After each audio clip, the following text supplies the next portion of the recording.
Hello, everybody, and welcome to Crash Zoom. I'm Sammie Purcell, Associate Editor for Rough Draft Atlanta, and I'm joined, as always, by Aaron Strand, an indie filmmaker here in Atlanta. How you doing, Aaron?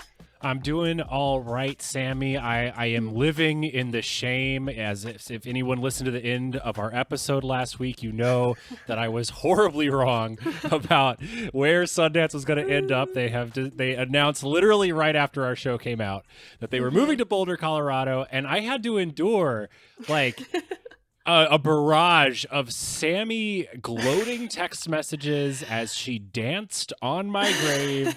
It really is. It's as in this early foray into my life as a takesman, and you as a takeswoman. This was like a real defining line when I was just straight up wrong, and you did not miss a beat to take it full advantage and rub it in my face. So I'm nursing my wounds. I'm looking to come back and really like try to get up on these takes. I can't suffer a string of defeats in a row.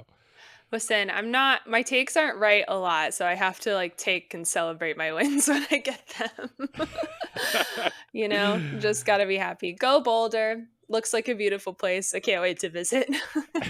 Yeah, you think you'll be going in 2027 for the I don't know. inaugural? That would be really fun. I would hope so.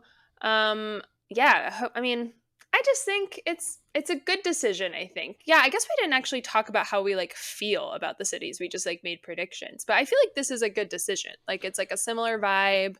No skiing to really worry about, at least not like in the immediate area, but you still got that mountain kind of look. I feel like it's similar but different, Agreed. Yeah, I think overall it's probably the choice that I am like. I mean, I've never been, so I have really no opinion. Would love to go. Well, no, I've never been to Sundance, so I'm like, I'm thinking about like how it applies. Yeah. My only thought with Salt Lake City is that I've never stayed in the Great American Hotel, which is like, I've stayed in the Little America Hotel, which is across the street. Oh, really? Yeah. But I'm sure it would be all booked up by, all these LA rich guys anyway. So it's probably not even on the docket for me. And I'm sure Boulder has a nice hotel too. Stay at the Westin. Yeah, of course. Boulder looks beautiful. I'm going to try to get out there. Looks exciting. Well, if you've never joined us on Crash Zoom before, welcome to your very first episode. What Aaron and I like to do here is we take a look at what's going on in the industry, in the film industry, and try to boil those news items down and figure out why they matter to the indie artist. And if you listen today and you like what you hear, please hit that subscribe button. You can listen to us on Spotify, Apple, or wherever you get your podcasts. And you can also watch us on YouTube at Crash Zoom Podcast. And be sure to rate and review as well. That really helps us out. So each week, before we dive into the news, we like to start with a little question. So Aaron, what have you been watching lately? Well, I've really only watched the one thing, and it was the screening of The Warriors on 35mm that you were also in attendance of. It was our best Behind the Slate Presents screening thus far in terms of attendance. We had sold around 200 tickets, which was amazing. I really loved that print. I mean, I thought the print was really grainy. It had it was on a mono track of audio, so like the audio is like, the way this theater is set up is that when it's a mono track off of a 35mm print, it can only be sent to the center speakers, which is like a third of the theater's capability of sound projection. So I was really worried that it was going to be super quiet, but then the guys that worked the theater, they did something smart, which is they pushed the Dolby sound system like up past the safety point, which compensated for the lack of power being sent to the center speaker. What was your experience of that? It was good. It really, when it first started, I was like, oh no, it's really quiet. But then they immediately fixed it. And I was like, okay, great, this is fine. And I was sitting close. We had been warned, so we were sitting pretty close. But the only thing about that screening was that there was a gentleman who dressed up as one of the baseball Furies, face painted, baseball bat swinging, sitting front row directly in front of me. And he was very enthusiastic. He was very excited by the events of the evening. And he basically heckled me the whole night in like a positive way. You handled it really well. I would have not handled it that well. I don't know if you could see my face, but I was just like, you handled it well. I was impressed because I would not have handled it well. Oh my God. Yeah. The worst part was that he had a weapon. He had a baseball bat that he was like swinging around like a madman. Yeah. Oh my God. But what about you? What have you been watching? So I haven't had like a super heavy movie weekend. I did watch a couple things. We went to see Princess Mononoke yesterday, the Oh, new kind sick, of 4K restoration. It was yeah. so beautiful, really, really wonderful. But it's actually been a really big reading weekend for me, both high and low brow. So I finished Say Nothing, which is the nonfiction book about the Troubles in Northern Ireland, which is fantastic. Would highly recommend it to anybody. There's a TV show now as well, which I'm excited to watch. It's on Hulu, I think.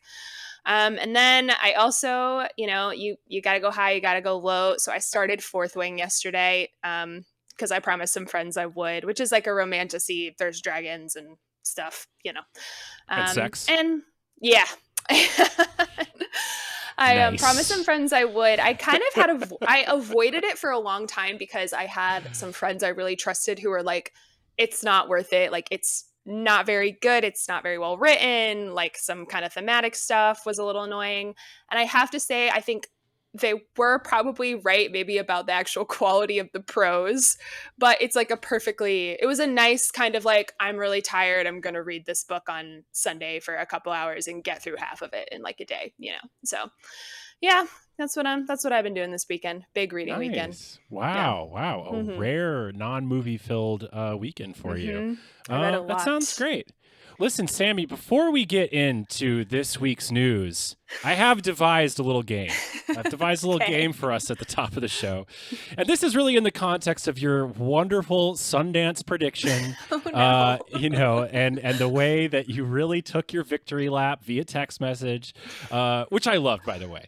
But so I thought it would be fun to not only go back and give a few updates on some of the stories that we've covered over the last few months, but then to throw out a take along with that update. Okay, so I'm going to give a brief update. I'm going to give a take, and then I want you, because you are our resident film critic, I want you to give me a big, I love it, or a big, I hate it. Okay. Okay. I can do that to get my voice on. All right.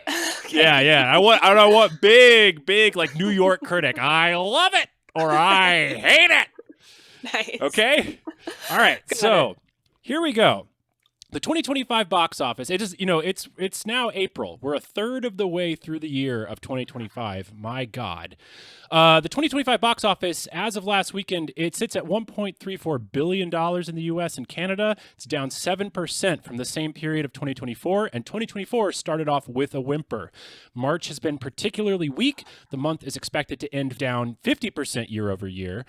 2024 overall had a domestic haul of $8.7 billion, which was down 3% from 2023 and down 23% from 2019. Not great. So here's the take. The domestic box office of 2025 will not hit the $9.7 billion forecast that many analysts were expecting. This is so hard. Love it or hate it. Love it or hate it. I love it, but I hate the idea that it won't hit it, but I love it in the fact that I think it's a good take. Okay, there we go. Yeah. There we go. Yes, this is just about the takes. Yeah, I was trying to think like of what are the big movies coming out later this year? Like F1 could do pretty well. I think the new Mission Impossible is this summer, so like that's Avatar, probably poised. Yeah. Jurassic World. Oh, shoot. Wait, that's so many though.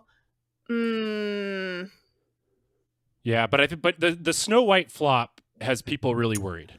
Yeah, but then if you think you've also got like Thunderbolts and Fantastic Four and Superman, I might soft change my answer and say I hate it because I think maybe it'll meet. I don't know. Those are some really big movies coming out. Like, everyone always freaks out around March. Like, you're always like, oh God, everything's wrong. No one's going to the movies. And it's like, I think I'm gonna swing it around. I think those movies, particularly like Superman and the two Fantastic Four, really. Thunderbolts, I think there's a little less pressure on that. But I think if those are good, it could like turn things around. And Avatar is always like, we're gonna just make $1 bajillion. So okay. I'm gonna say I hate it, but not like I don't think I hate it so much that I think it's gonna like really go above it. I think we'll get there.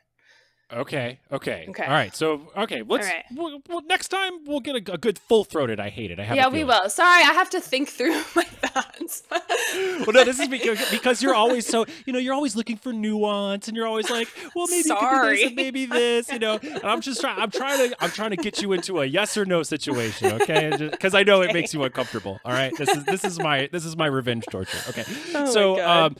okay, next headline. So the TV show The Pit, which, as we know, we talked about, is the ER reboot that, in order to get around the Michael Crichton estate, renamed itself, is now on Max, and it's a huge hit. My wife watches it. All the medical community is all over the show. They're crying alongside every episode.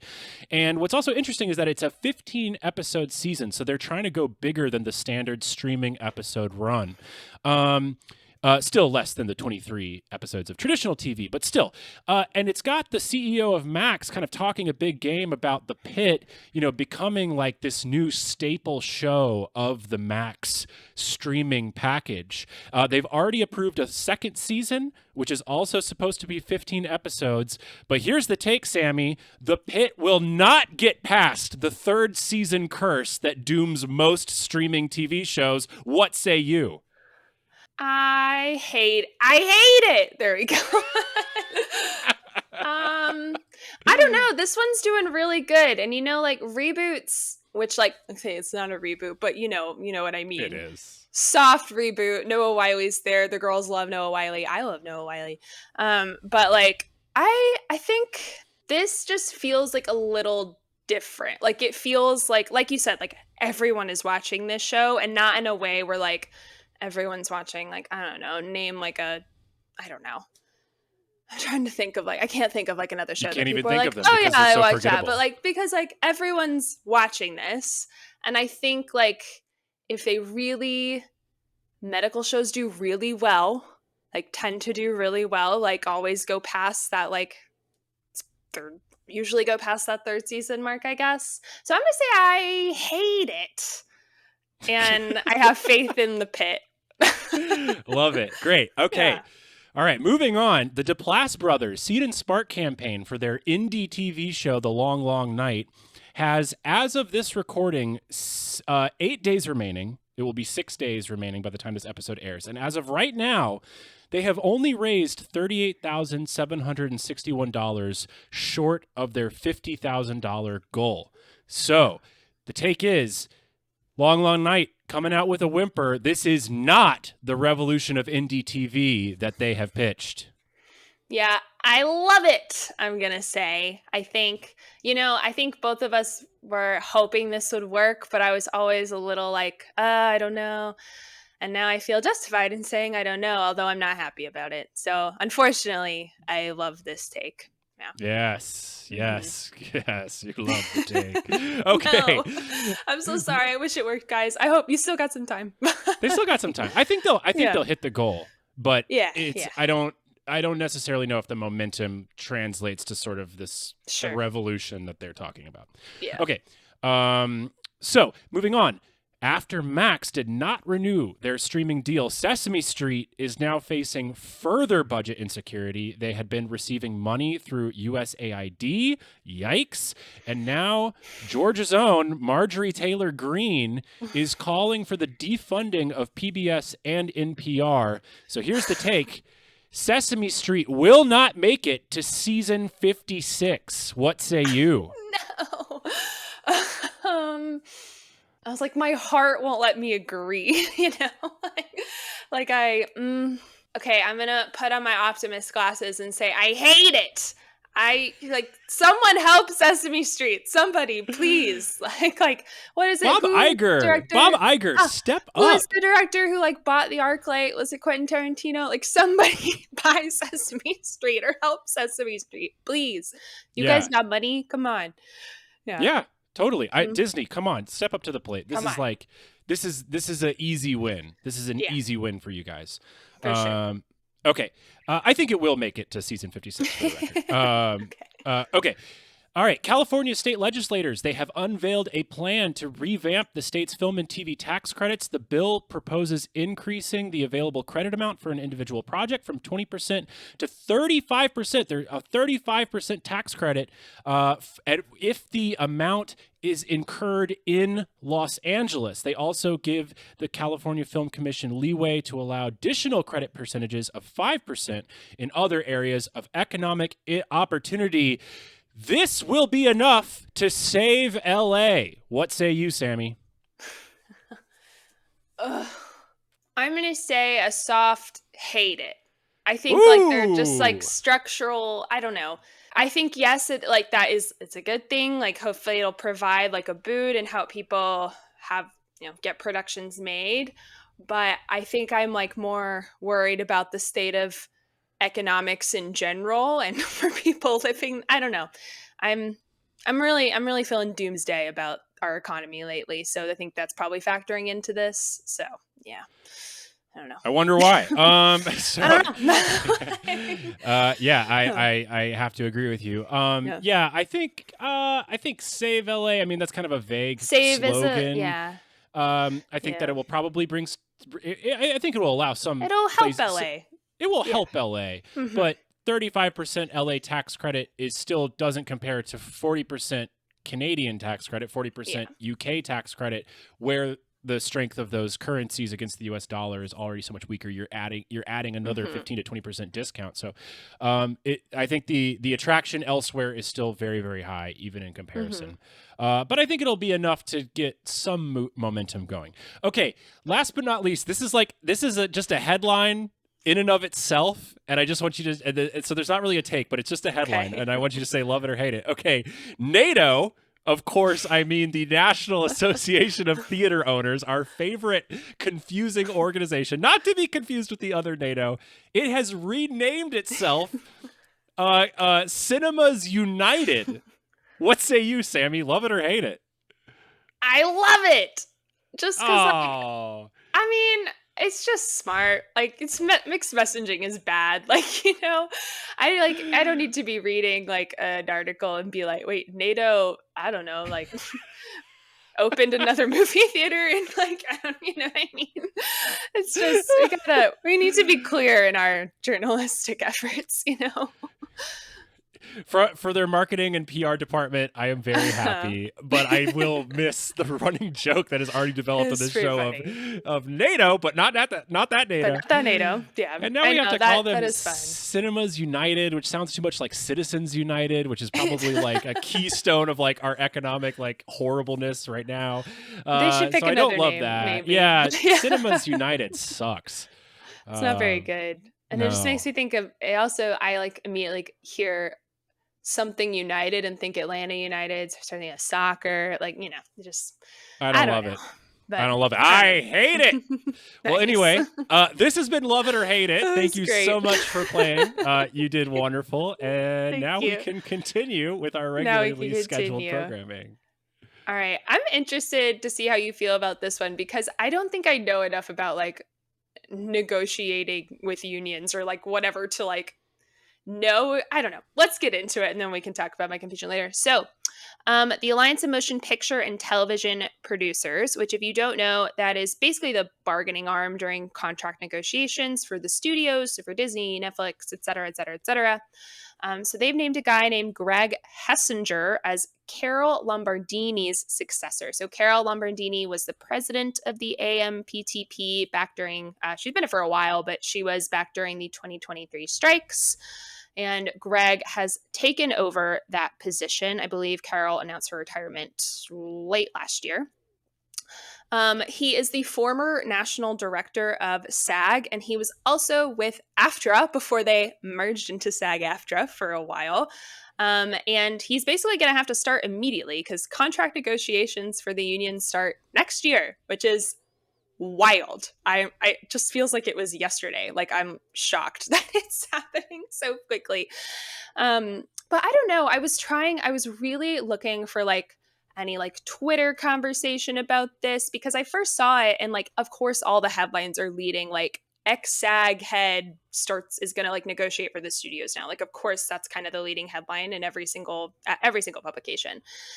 And I was trying to think, like, is this, I can't really figure out how I feel about it. So you might be able to help, but like, is this like a statement on the part of the I always F up the acronym, AMPTP, to be like, well, look, like this guy negotiated on the other side. Like, is that like a statement on like, he'll be like more sympathetic? I don't really know. Is it like a conflict of interest? Like, I have like no real, my mind is going like a billion different directions with this. I don't know.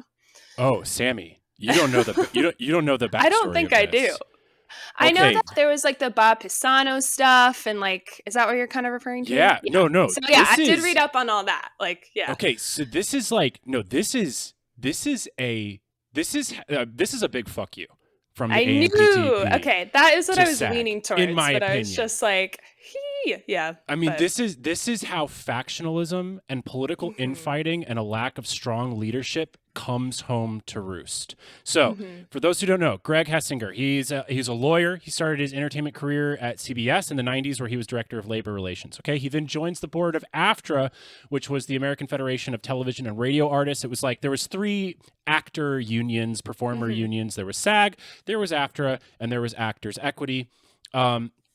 And he eventually became the executive director of that union and pushed for a merger with SAG in 2003. SAG was then led by CEO Bob Pisano. So, but this early 2000s, this was a wild time in the union world, full of factional infighting, conspiracy, and like a series of incredibly dramatic internal coups. Okay? Yeah, I was reading this Variety article today. Sounds like the wild, wild west. Yeah, and like keep in mind, this is also a time when like the future seemed just infinite. Like the cash flows were so much better now. The residuals from home video were flowing. Television was just printing money for everybody, and the unions had a lot to fight for. But they were also, it didn't seem like we were going to be entering into this desert wasteland of residual payments. And so SAG was dominated, or not dominated. There was a faction that's still around, actually. It's called the Members First faction of SAG, which is an overall like conservative faction. I mean, Members First. It sounds a little bit like another political slogan you hear around these days. And these guys were vehemently opposed with the merger with AFTRA. They wanted to demand more residuals from home video DVD sales. They were concerned about like the pricing of DVDs, like and the way that the pricing of DVDs was kept lower. Anyway, so they had a whole list of things, but they hated the CEO Bob Pisano. They thought Bob Pisano was stabbing SAG members in the back during his negotiations, but most importantly, Bob Pisano had joined the board of Netflix back when Netflix was just in its infancy. And they saw this as the most horrific conflict of interest, that like there's no way this guy could be negotiating in good faith with this DVD company while also advocating for actors to get a fair shot of these DVD profits. So it became this huge fight. This Members First faction was able to force out Pisano, but because the Members First faction, I mean, very similar to Trumpism, I'm just going to say it, like they were not a majority within the union. So while they were able to like do enough rabble rousing to get people to vote Pisano out, they still were not a majority rule. And so Hessinger was Pisano's handpicked preferred choice to succeed him. And he was then voted into the CEO spot with still a slim margin, 65% approval rate. Okay. And he signed a 4-year contract. So the Members First faction then was able to use this election to stoke outrage, and they won control not of the union, but of the governing board in the Los Angeles headquarters. So the governing board, then 6 months after Hessinger was the CEO, held a separate vote to unilaterally fire him from the board's decision. Okay? This was a hugely controversial move. SAG's New York division president has an incredible quote here. This guy named Paul Christie. He has a quote that says, quote, "We unequivocally felt that there were absolutely no grounds to fire Mr. Hessinger. In point of fact, we saw Greg as the next 20 years of sanity, stability, and leadership. This was a critically bad and reckless decision that has further damaged us from every angle. That was in 2005. And now, the man once called 20 years of sanity, stability, and leadership at SAG is going to be across the negotiating table, absolutely sticking it to this union, who has destroyed their leverage position with the strike of 2023, which I still think was a terrible idea. They did not win enough gains that they thought for, and they were not in a strong enough position to go to the negotiating table. I truly wish they had done so many other things, and I think this guy's going to wipe the floor with them. So that's my opinion. Yeah.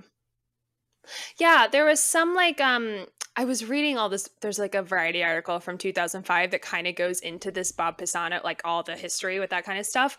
But I find really interesting is like, and maybe you had a different experience, is like in all the sort of articles like popping this up, none of that stuff really comes up, or at least not to like a really detailed extent. Like I had to like Google like what's going on, and then you finally find this like 2005 Variety article that has like the whole rundown. It's wild. Oh my God. I know. I'm so glad you brought this up, because that is the exact experience that I had. I mean, the Deadline article that you sent me literally says the sentence, Hessinger has, quote, having run SAG for a spell during the mid-2000s. What? A spell? You're not talking about his 6 months reign and then forcible ouster? So my real question is... And like is, the guy responsible for the merger, or like kind of who like spearheaded the merger, like, you know, it's just crazy. Yeah, exactly. So my question also is like, what is Penske Media, which as we've talked about owns Deadline, owns Variety, owns The Hollywood Reporter. Yeah. One company owns all the trades. So why does Penske Media want to hide the backstory of Hessinger? Is it because it makes SAG look bad, or are they trying to protect the AMPTP from being recognized for this all-time Machiavellian move? Maybe a little bit of both, you know? Like, I don't know, because if you put all of this in an article, like, I think, like you said, it only kind of makes SAG look bad. Like, I don't know, you know, I'm not really sure, but it is like a very Machiavellian move. That's a good way to put it. Because I don't know, like, what's weird about it is, like, it's in all the headlines, like I said. Like, it's, like, ex-SAG CEO. Like, it's top of the line, but no context. You really have to go digging for the context. You'd think that he was just like Ronald Reagan back there, like, farting along, like, leading SAG. Like, not this embattled lightning rod of early 2000s union drama. I mean, look, this is like... God, it just really makes me cringe of the decades of SAG union infighting and incompetence. I mean, the fact that like everything that Hessinger was fighting for came to pass. I mean, SAG and AFTRA merged in 2012. DVD residuals, not a great business at this point. And Netflix has completely moved on. So like all the sticking points that thought that they found this man so abhorrent to them have completely moved on. And Members First is still an active coalition within SAG. Matthew Modine is the head. Like they are. Oh, really? Yeah.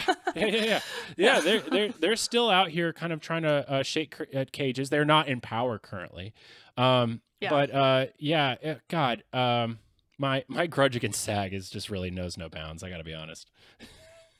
I can tell. But I think that's my biggest takeaway from this is like, you kind of read it and you're like, oh, well, that's weird. And then none of the articles do anything to actually explain to you why it's weird.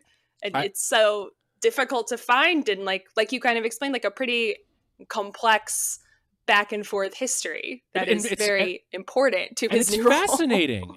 It's fascinating because when this guy is about to absolutely skull drug this union through their next negotiations, the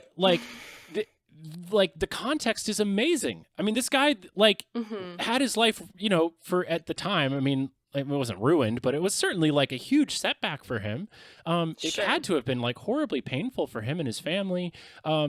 And I think that he's about to take it to him. And so the fact that this context is missing, it really makes me think that the media conglomerates that are controlling the flow of information don't want this information out there. There's no reason that a journalist would not add at least a detail about that he was only CEO for 6 months and he was forcibly ousted by an insurgent group within the union.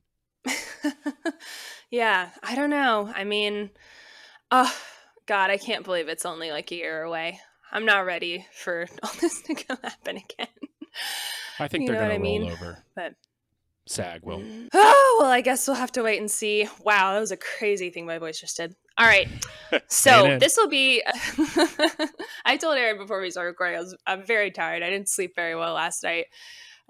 So I'm keeping the energy up, but my voice might do some funny things, and I might misspeak sometimes, but that's nothing new. So here we go. All right, I figured we could do a kind of a wee little update here. See if you can tell I've been reading a book about Ireland. I keep saying we instead of little. Oh my God. Sammie's code So, switching to the Irish lilt here. oh my gosh. I'm sure she's My just tired brother-in-law now. my brother-in-law is also from Scotland, and he says we a lot, so it's like slipped into my vernacular quite a bit. But anyway, so this little update on the James Bond saga. So as we know, Amazon MGM recently closed a deal with Barbara Broccoli and Michael G. Wilson, the producers of the big producing family that have been producing James Bond since the 60s. So Amazon now has control over the James Bond franchise. And they've picked a couple of producers, some names everybody certainly knows, to kind of do the next James Bond movie. And that's Amy Pascal and David Heyman. So, Amy Pascal, I think Spider Man is probably like the biggest franchise we can point to. And David Heyman did the Harry Potter movies. So, these guys like know franchise. I don't think it's a really surprising pick. I just kind of wanted to point to it and also maybe check up on our James Bond predictions if we want to. Yeah. First of all, I think it's Pascal. I think it's Amy Pascal. Is it Pascal? I think I've so. always said Amy Pascal. Oh my gosh. I looked up how to pronounce so many things today, and this is not one of the ones I looked up. Hold on. Let's see. Let's go to my good friend, the Google video man. Hold on. How do you pronounce Amy? How to pronounce? You're right, it is Pascal. Wow. So sorry to my Sony Leak queen. Well, you maybe got Boulder right, but I was right about Amy Pascal. Well, so I mean, okay. So getting back to the actual news here. Enough of this pronunciation talk. So we could definitely we should definitely dive into what Amy Pascal and David Heyman are bringing to the table here. But this is also coincides with another news item that came out this week, which is that Jen Psaki, the former head of Amazon MGM, is out. She was fired, aka was allowed to respectfully step down. She's the one that Barbara Broccoli called a fucking idiot after she referred to James Bond as content. So and after 7 years of big budget swings and rings of power and all these other things, a lot of which did not exactly pan out the way that the Bezos machine wanted it to. Psaki is out. Pascal and Heyman are in. So yeah, let's talk a little bit about it. Pascal, she comes over. She was the head of Sony for about 10 years, 2006 to 2015. And then she moved on and did all the Tom Holland Spider-Mans at Marvel. So she brought her Spider-Man experience from Sony, which is originally a Sony product, over to the MCU. She also oversaw such cinematic classics as the all-female Ghostbusters reboot.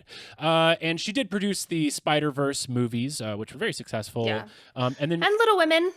And have to bring it up. Challengers. I knew you were going to say that. She's working. She's also working on Narnia and on Noah Baumbach's movie Jay Kelly, which is where she met David Heyman. That was the first time they worked together. Is Noah Baumbach now this like secret power player in Hollywood? He's like bringing Pascal and Heyman together. He's at the center of a ton of stuff. Dude, like, it's crazy. He's all over the place. It's unbelievable to think that the king of mumblecore is now like the power mover and shaker, working behind the scenes on Barbie and Narnia and bringing together the power producers. I mean, Noah Baumbach's out here making moves, man.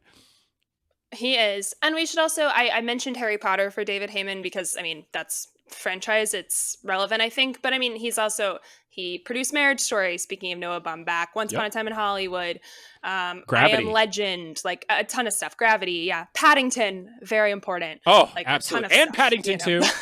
And Barbie. And Yeah, yeah, Barbie. yeah. So And yeah, Barbie, yeah, yeah. yeah. Yeah. So These he guys have a lot of experience. Yeah. yeah, for sure. I mean, I think from a Hollywood 2025, IP Yeah. machine, yeah, makes sense. David Heyman's also British, so like I think it was Hmm. important. I'm glad they did attach sort of a British power producer to this Hmm. project. I don't really know like what to think about like what this will mean. I don't I have high think it's sort of just like expectations. safe hands. Like I don't think it really like is it it's a smart safe choice. I feel like, those guys they have a lot of experience, they have a lot of success stories, like sure, I can't imagine the rollout of James. I can't imagine that Bond will retain its specialness. That it Mm, always had just like that little different flavor. It just didn't feel, even in the rollouts, even in the marketing, like it never felt like an American action film. It always felt there was always yeah. a veneer of high endness about Bond. Mhm. And I just can't Mhm. imagine that, given these two people's experience, even though they've both of these people have produced great movies, Yeah. uh, I just can't imagine that with their sort of like IP, like the system. Look, it's not. Sometimes it's not so much about the individual. If anything, that like what Seth Rogen's new show, The Studio, is about like people with the Oh yeah. best intentions just get ground into Mhm. meat by the system, and these people are two very systemized players within the Sure. industry, and I just can't imagine that the same gloss and sheen of Bond that we've had for the last, I mean, well, 50, 60 years is really going to linger. Yeah, we'll see. I don't know. I think you're right about the David Heyman kind of Britishness of it all. So we'll see. I don't know. But I don't have many strong feelings about this. I just wanted to kind of bring it up as a little update. And also, how are you feeling about your Bond predictions? We haven't discussed what we kind of discussed off mic. Well, listen, all I can say is, Amy, David, take a look at Nicholas Holt. I think he could bring a lot to the table. I listen, I love Nicholas Holt, but I'm just not feeling the vibe for him. No offense. I I just think he's better at being a weasel. I think I've said that to you before. Like I love Nicholas Holt, the little kind of weasel cuck. Oh, wow. Weasel cuck. Jesus Christ. Watch your language, Think about Sammy. what he's done. Sorry, but think about like the movies he's done. I mean, I don't know. Nosferatu, come on. Listen, I'll He's be so good. honest. I love him. He's so good. I'll be But honest. I'll be honest. I'm not feeling great about my prediction. I am standing 5 toes down out of 10 currently on Nicholas Holt. I love it. I Um, appreciate I'm you. gonna keep some toes down just in case this becomes like Hmm. an all-time take. Yeah. But I gotta say, I'm not feeling great. Should we talk about? So I actually, I wish I found the podcast that said this. I will definitely put it on the. Yes, We there's some publish this podcast on Rough Draft Atlanta every week, so I'll definitely make sure to include this podcast little story in there, so we give them some credit. But I thought this was a great prediction, and I love this actor. I don't necessarily know if I want any actor I love tied down to Bond for the next 5 years, but if you look at Harris Dickinson's IMDb right now, he has like no upcoming projects listed. And every other actor who's kind of been dancing around everything, like I think Holt has some upcoming projects, Dev Patel has some upcoming projects. Like the other actors we've mentioned, they've all got stuff coming up. Harris Dickinson has nothing. So schedule that open. could be, yeah, we'll see. But I'll definitely link to that podcast because I thought it was a interesting little catch that they made. Talk But about Weasley cuck, though. I really can't get like, I know he was very young, but like I can't get like the dinner scene of Triangle of Sadness like out of my head. You know what I mean? oh Like it's well, yeah. But that's why have you seen Baby Girl yet? no, no, no. This is the other thing. I think Harris Dickinson has like not really. Yes, you have the Triangle of Sadness of it all, but like he was also in the Iron Claw playing a very different character. Like he kind of has the weirdly like obviously not the movie star part of that movie, that Zac Efron, but he kind of has like the shining supporting actor movie star part, I would say, in that movie, which I really, really liked. But and then like in Baby Girl, he's completely different. So I feel like he hasn't really like he seems to be kind of like chameleonically like not really like nailing himself to a type, whereas I do feel like Nicholas Hoult kind of I has nailed know. himself to that type. Oh But so I God. don't Four know. toes It could be down. Four interesting. toes down. I love you, Nicholas Hoult. I don't mean there's nothing but love here. I love you so much. You're wonderful. Oh God. Yeah. But you Yeah. hate it. You hate the take. It's fair. It was listen, I'm standing 3 toes down. Okay, I'm losing toes by the second I here. love it. I appreciate it. I think you should stand down on it. Harris All right. Dickinson, go for it, man. I hope he does great. Yeah. We want great things for Harris Dickinson. Sure. All right. Let's move on. This is a really I don't know. Let me start that over. This is an exciting little survey that came out, I believe, last week. So it's from the Global Cinema Foundation survey. And it basically reveals this sort of disparity between what studios are making and what audiences want to see. So, kind of TLDR is that audiences worldwide want more comedies and thrillers in theaters, according to this survey. But overall, the lack of films that people want to see is the biggest obstacle to going to the cinema. And I'm like, okay, yeah, duh. It's like, I don't need a survey to tell me that, I guess. But it is an interesting survey, kind of within the more specific details of it. So it was taken by more than 68,000 respondents in 15 markets around the world. And they were all polled on their kind of general feelings about movie going. And we can talk about the kind of different statistics that come out of this, but I think the thing that is most apparent, at least for me, is what I've been saying for a while, is that like people want movies for adults. Like there was, like duh, people want to see like comedies and thrillers and romantic comedies in theaters. Like the fact, I was thinking about this earlier, like the fact that Bridget Jones, who is like pretty much a staple of like every woman that I know of her life, like so many of my friends and I love Bridget Jones, like the fact that that new movie wasn't in theaters and apparently is pretty good. I haven't been able to watch it yet, but I've heard like nothing but good things. Like what's going on? Of course people want to like see those types of movies in theaters. I don't know. That's sort of my TLDR. I keep using that term. But what did you think about all this? What is TLDR? Too long, didn't read. Oh. Yeah. Thank you for educating me. I gotta. It's just a little like summary. It's like in summary. Yeah. Reddit lingo. Yeah. Great podcasting. Yeah. Great podcasting. So, yeah. So I don't know. Like, okay. So I think base premise. People want better movies in theaters. Wonderful. Great take. Yeah. I feel you.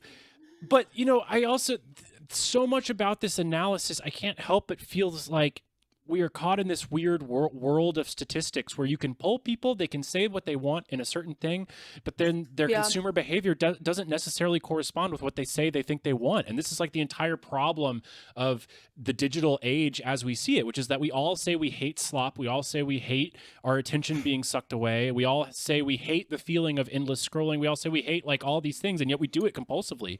And in the same way that people say they want all these things, but they still don't go to the theater. I was getting fitted for a suit the other day, for the premiere of my feature film Withdrawal, which is on April 30th at the Atlanta Film Festival. Tickets are available now. I was getting fitted for the suit, and as I usually do whenever I'm interacting with someone out in the world, I can't help but ask them, oh, like, what's the last movie you saw? What's the last movie? And this young woman who was getting my measurements, she said, oh, God, last movie. And then she thought for a while, and then she said, I think it was Godzilla versus Kong or something. And she said it with this like horrible like cringe in her mouth. She was like, it was terrible. Like what a bad. And I was like, what compelled you to see Godzilla versus Kong? It seems like you were dragged there. And she was like, me and my friends were just bored. We were looking for something to do. And it was so disappointing. I was just like, oh. And so then I asked her, I said, what kind of movies do you like? She said, well, I like thrillers. I like thrillers that like make you want to think.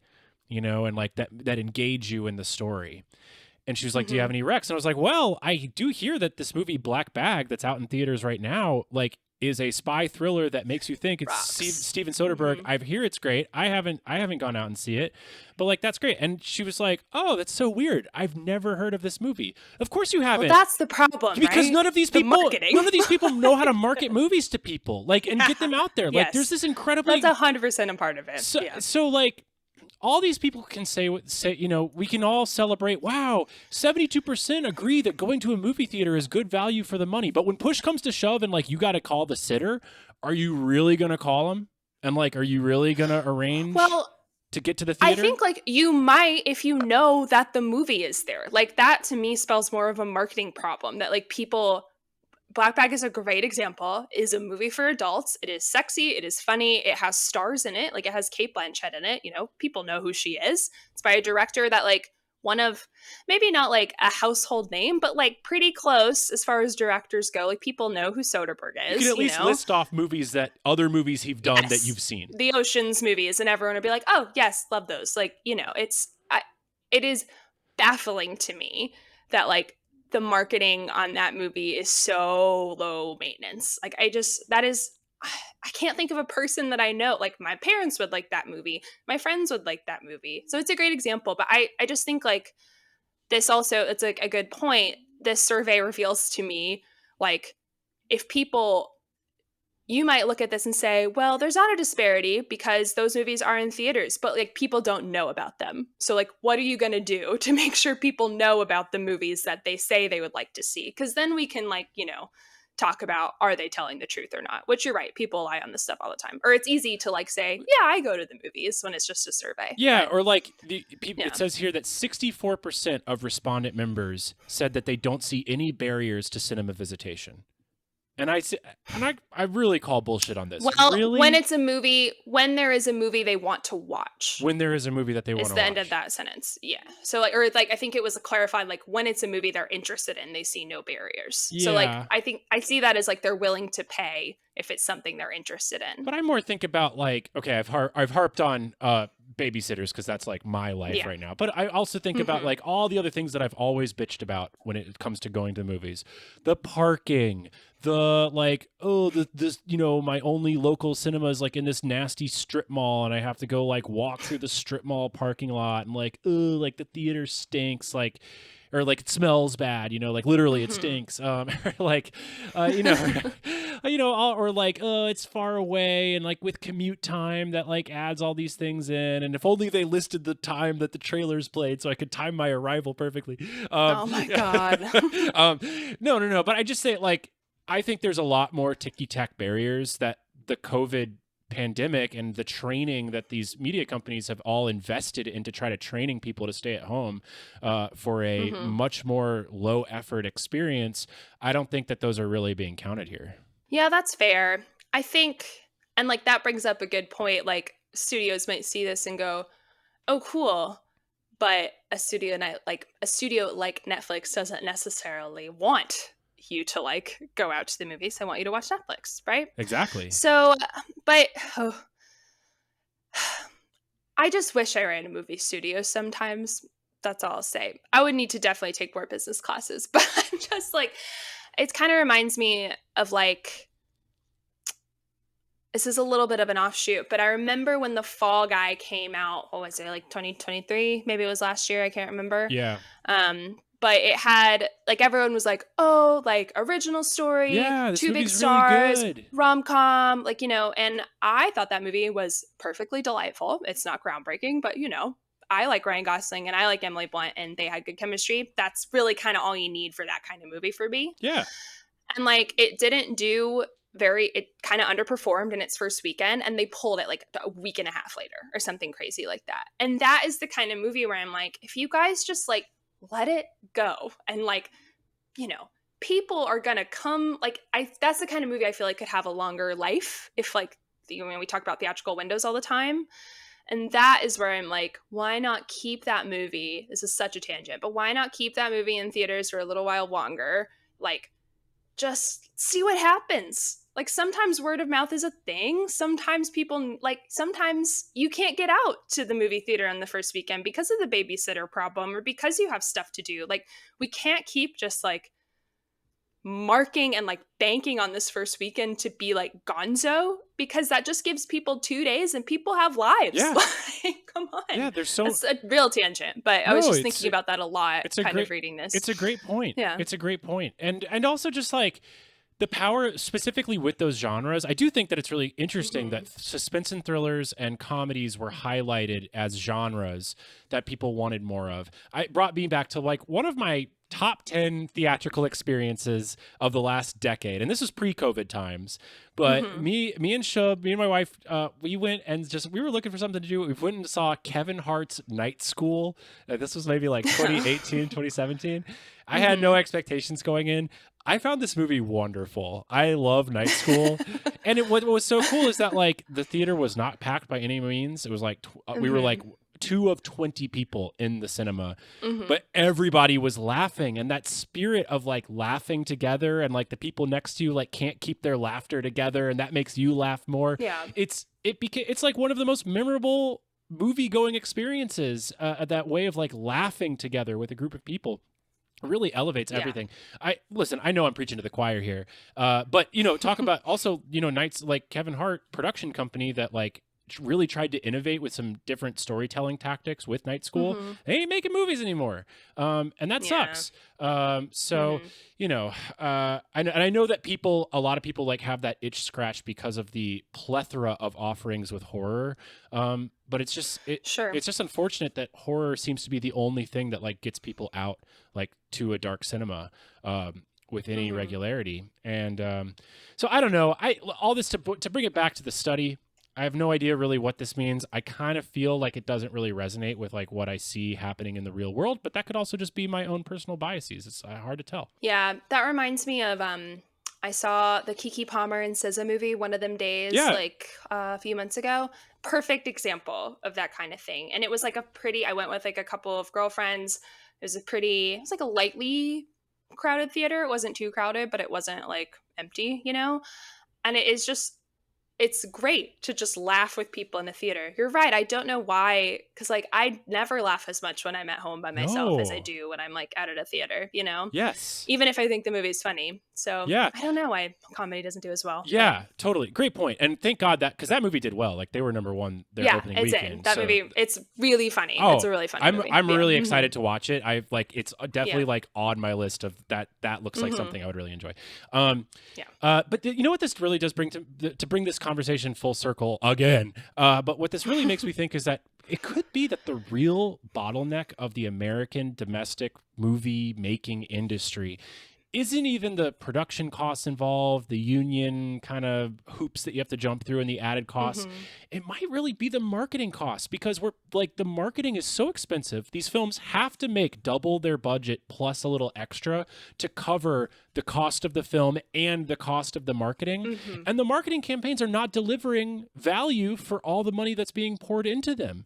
And then and it's happening up and down the board, whether it's for the giant movies that are having these huge multi-$100 million marketing spends, or even for the smaller movies like Anora, which is like spending, they spent 3 times their budget on their Oscar marketing push. And so it makes me really think that maybe that is the bottleneck within the industry and where the disruption opportunities, really lie. I 100% agree, because we talked about this like last week, but you remember like good marketing campaigns, like the Long Legs one is always the one that comes to mind, but like it worked. People went to see that movie, Yeah, 100%. All right, let's move on. We've talked so much, and let's end on a sour note. Why don't we? As usual, it's our signature here on Crash Zoom. Yeah. I'm sure everyone has kind of seen this going around. It's actually been kind of different forms of this have been a trend for a while. But ChatGPT has basically given people the mechanism to transform popular internet memes. Well, ChatGPT has basically given people kind of a mechanism to transform popular internet memes or personal photos into the style of Studio Ghibli. So Studio Ghibli is an animation studio. It's founded by Hayao Miyazaki, who, we just talked about Princess Mononoke at the beginning of this episode, Spirited Away, my personal favorite, My Neighbor Totoro, a ton of wonderful films. But this trend is highlighting ethical concerns and taste concerns. This kind of stuff makes me really uncomfortable and angry. Basically about artificial intelligence that are trained on copyrighted creative works and what that kind of means for the future of artists, which is something we talk about on this podcast all the time. And the extra kind of layer to this is Miyazaki, who's an older gentleman. He makes these beautiful hand-drawn animated movies, and he has expressed a ton of skepticism about AI in the past. You can look up his comments about them. He thinks it's disgusting. There's a really funny Slate article titled Hayao Miyazaki Would Hate You Fucking Losers by Jenny G. Zhang, which I would highly recommend if you have a Slate subscription. You can go check it out. But this has been something I think we were talking about this a little bit off mic over text maybe, but this has been popular on the internet like for forever. Like I brought it up, I think last week talking about Asteroid City, like around that time that movie came out, people were doing this thing on TikTok where you would like take Harry Potter and make it look like Wes Anderson, or like, put the Wes Anderson style overlay it on something else. And there's things on TikTok where you can like take a picture of yourself and what do you look like as a Studio Ghibli character? What do you look like as a Pixar character, etc. And I understand the impulse, I guess, but it is so icky to me, like the whole thing, especially with like, I don't know, something as beautiful as like a Miyazaki or Studio Ghibli movie. And it also brings up like the article, there's an AP article that I take a lot of this information from. It's by Matt O'Brien and Sarah Parvini, but there's kind of an interesting aspect of this, which is like, was the AI trained on Studio Ghibli or was it trained on Miyazaki, which is like a really kind of thorny subject, I think, when it comes to just like copyright material and artist interpretation by artificial intelligence. Yeah. Absolutely. I mean, I think it was. Last week, Sam Altman wrote an open letter petitioning the Trump administration to basically suspend copyright law to allow them to mine the greatest asset that America has, potentially, its intellectual property and its robust protection of that intellectual property as a means for people to have the freedom to create a prosperous life for themselves. On the one hand, the social media trends, it's always kind of a narcissistic race to the bottom. The giblifying of your photos is really just like the next logical step of like a BuzzFeed quiz of what Potter house are you? Sure. I mean, I get that, and also, the majority of people that are using this, particularly on Twitter, probably have no idea who Hayao Miyazaki is. They don't care to know. Or like aren't thinking about like I think about this all the time in the terms of the TikTok thing. Like it's so easy, and like I understand the impulse to be like, oh, like I wonder what I would look like, and then it's so easy, you just do it. Like I can see like kind of scrolling to that and being like, oh, interesting, and just not really thinking about like the ethical complications or the legal whatever, Absolutely, but I can guarantee you that Sam Altman and OpenAI knows who Hayao Miyazaki is. And we should be very clear. This was a targeted attack on a man who is frequently cited as a well-respected, ethically empowered, vocal critic of AI. I'm not even going to call it art because it's just pastiche. This is not art. This is slop. But this is OpenAI taking a direct hit against a studio that stands in opposition to them and basically flaunting it in their face, saying, we can take all your shit and there is nothing that you can do about it.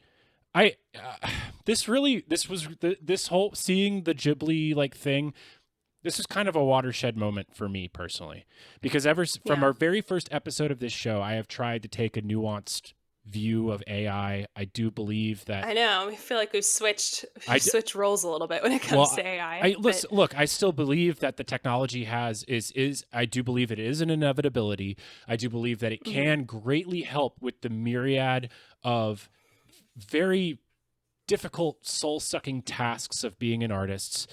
And I do think that it can help speed up certain aspects of a artistic workflow without destroying the essential human quality that makes art great. And I still believe this, but I think that this was kind of my wake-up call, which is very depressing because there should have been other wake-up calls along the way.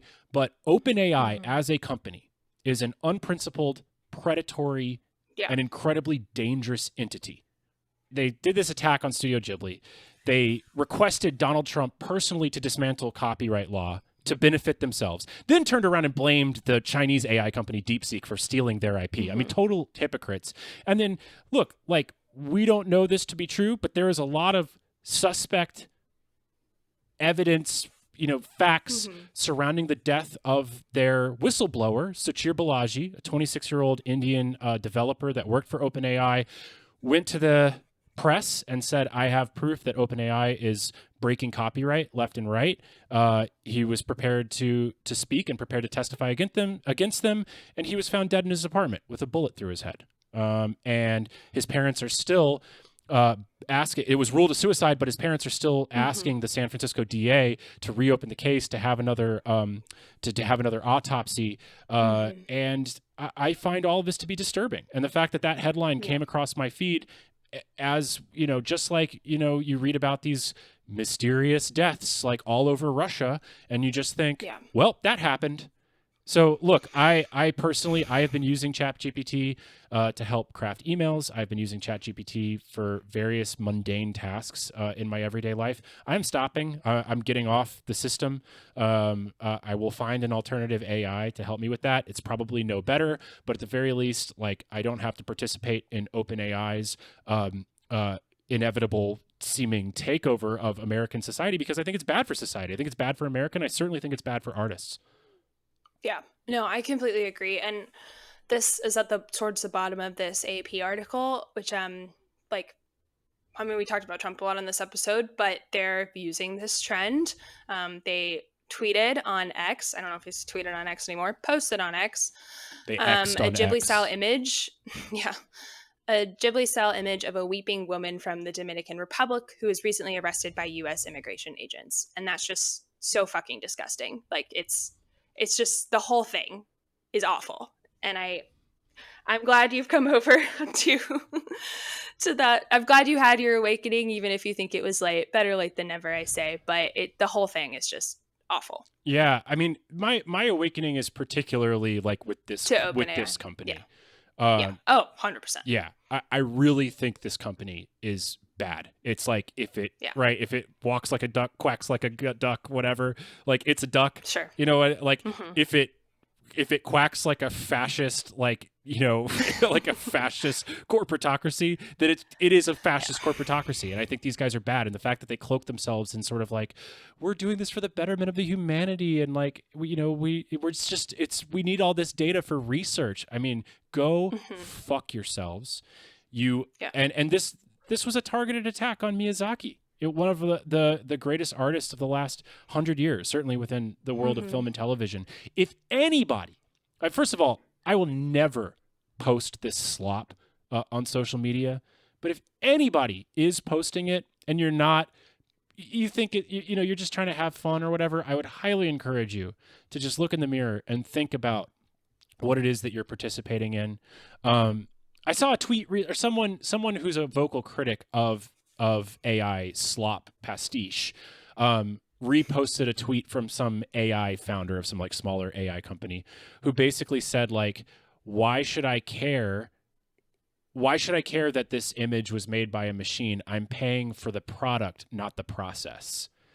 And this is a deeply, I mean, I think that in many ways the economics of art has done this to themselves, where it has trained audiences to really only care about the product and not the process. But this is not like the inherent value or even the value add of artistry within the human experience. I think that's such a terrible take, and it gets wrong so much that is important about this work and about what it can mean for us and the meaning it can give to our lives. These are not supposed to be disposable products like a Kleenex or a tissue. Yeah. I agree. This is more. Love you, Miyazaki. Oh, man. Well, we're good at ending things on a downer. Dude, that really bummed you out. That really bummed you out. it sucks. And I was like crying watching Princess Mononoke last night, like, So Oh, it's just, yeah. yeah. You know what? That's never been one that made me cry before, but I'm not, seeing something on a big screen. The score's so Oh beautiful. my Like, God. it's That just great. movie Yeah. blew my mind when I saw it as a 10 or 11-year-old. Yeah. You know what? You know what is so wonderful? And here's maybe the silver lining to all this is that it is incredible that Miyazaki's work is able to defend itself. All you have to do is watch a Miyazaki movie to get his rebuttal. And I think Yeah. that is incredibly powerful. And that will also have more staying power than whatever fleeting slop trend. Because everyone will get tired of giblifying their Or a pictures. little like They probably already dopamine have. hit you get Yeah. like from seeing yourself, Like yeah. it'll be like people will forgot that it happened in a week, But a Miyazaki movie will stay with you for your life if you let it, and it's able to speak out its own rebuttal. And he's basically been making the same point for 40 years, which is incredible. Yeah. And so I do think that there's a lot of hope in that. And I think that everyone could maybe like look to some of Miyazaki's themes as some rich soil, fertile soil from which you can also plant your own artistic garden going forward. Yeah. Oh, that was lovely. All right. I think that's as good a spot to end as any. Do you have anything to plug coming up? My God. First of all, Sammie, Sammie, it's going to be okay. You're going to get some rest. I'm going to sleep. You're going to have a good cry. Actually, I have to play, I'm not going to get some rest because I'm playing Dungeons and Dragons for the first time ever this evening. Oh, woo! We got a nerd alert. Nerd alert. I'm embracing my true self. It's awesome. I actually talk about nerd. I have only played Dungeons and Dragons one time, and it was on my bachelor party. That's great. Wow. Yeah, calling me a nerd. Come on. Oh my God. Yeah. That was yeah. And of course, and I don't drink or do drugs, so everybody was sober. So you're just sober playing D&D. Yep. Honestly, sounds kind of fun. Getting married tomorrow. Had a great time. Plug. I only got one thing to plug. It is the thing that is consuming my entire life right now, which is that my feature film debut, Withdrawal, is having its world premiere at the Atlanta Film Festival here in Atlanta at the Plaza Theater on April 30th. Tickets are selling fast. This event is going to sell out. So if you want to go, tickets are available now through the Atlanta Film Festival website. I'll have a link in the bio of all the Instagram pages where you can just click and get your ticket. But please get that soon because this thing will sell out. Yeah. Awesome. I have nothing. I got nothing this week. Except to say thanks for listening, everybody. I think this was a good ep. Lots of highs, lots of lows, but good ep. A full spectrum of emotion. Sammie got a little teary-eyed. It was great. It was great. If you enjoyed this episode, please like, subscribe, rate, and review. Hit us with the 5 stars. Leave us a review, a little note, a few kind words. It would really go a long way to helping us out. As always, you can follow us on Instagram and TikTok at Crash Zoom Podcast, and you can email us, crashzoompod@gmail.com. That's crashzoompod@gmail.com. What do you think about ChatGPT's Ghibli slop? Do you love it or do you hate it? We would love to hear all of your takes from today's episode. This has been lovely. Sammie, have a great time playing Dungeons and Dragons. And until next week, thank you. I will talk to you. I'll see you then. All right. Bye, everybody. Bye.